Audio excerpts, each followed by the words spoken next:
Hi guys.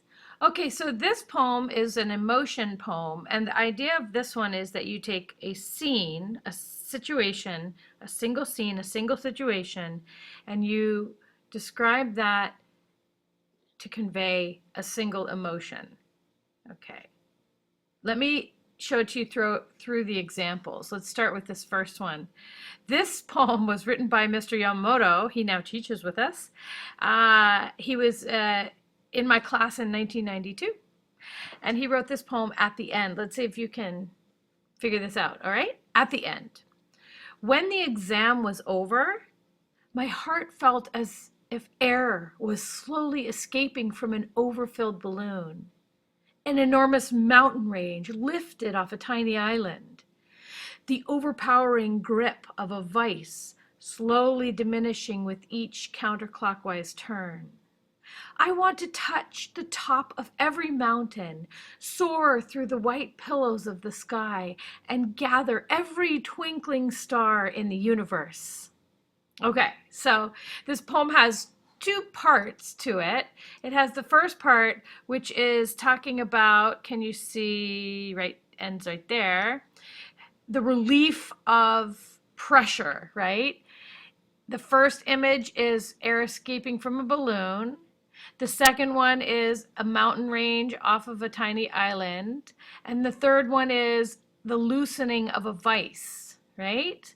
And then he moves to sort of a different idea, and that's how it lightens him up and he kind of feels like flying, kind of, right? Because he wants to touch the top of a mountain, soar through the pillows of the sky, which are the clouds, right?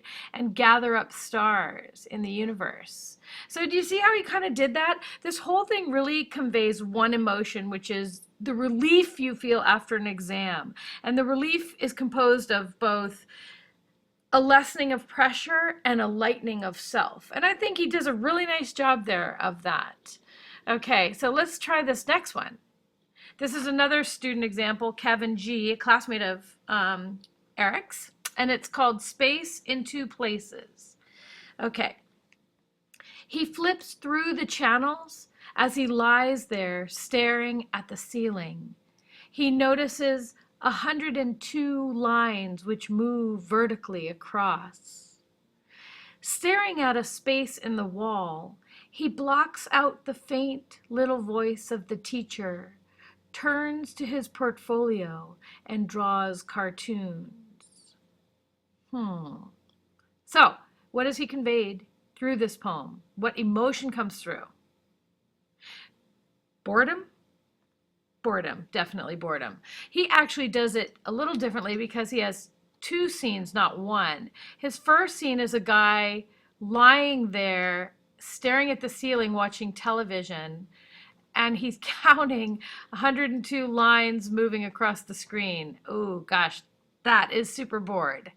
And then the second one is somebody in a classroom listening to a teacher, but not really, because he blocks out the faint little voice of the teacher. That's kind of funny, yeah? And he starts drawing cartoons on his portfolio. What a bad boy. Okay, so boredom in that poem through the two scenes on that one. So here are some emotions you can consider choosing from among.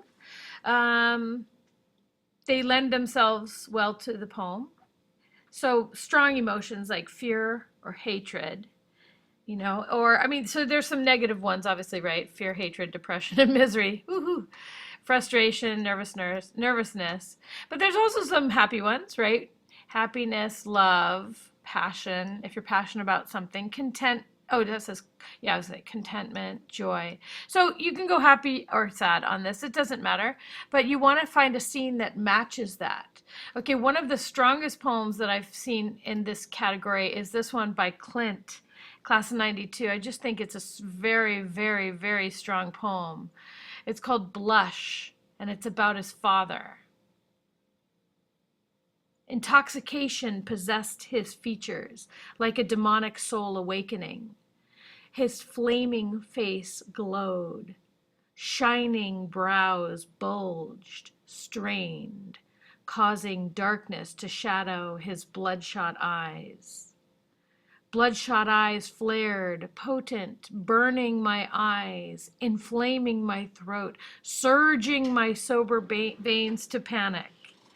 Alcoholic stench lingered, and when his saturated mouth opened to moan, "Get me another," I flinched, afraid of scorching flames. Now, this poem is just a brilliant, to me, description of the child's fear of the father when the father is drunk. Okay, so this poem would be fear, or, maybe, I don't know, horror, right? It's showing the father drunk. Okay, so let me put you back on this page with some suggestions to write about, and give this one a try. So let me just quickly review here. With Eric's, he did a series of images that conveyed the emotion of both relief from stress and how happy he was after the stress was gone. And then in Kevin's, he did 2 scenes of boredom, the TV and then in class. And with Clint's, he talked about one scene where the father was drunk and the kid was afraid. Okay? All right, give it a try. Good luck with that one.